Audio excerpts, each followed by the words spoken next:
So in this video I'm gonna show you how to install Opera browser on your Samsung Galaxy M13. So in order to do this, let's open our Google Play Store. From here we'll need to start search for an app, enter Opera and hit the search button. From here select Opera browser, fast and private. You can also go for Opera Mini if you want, but that's the main browser that we're looking for. So let's install it.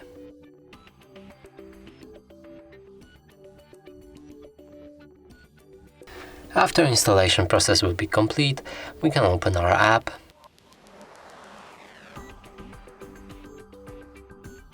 Now we can start customizing it, so let's continue.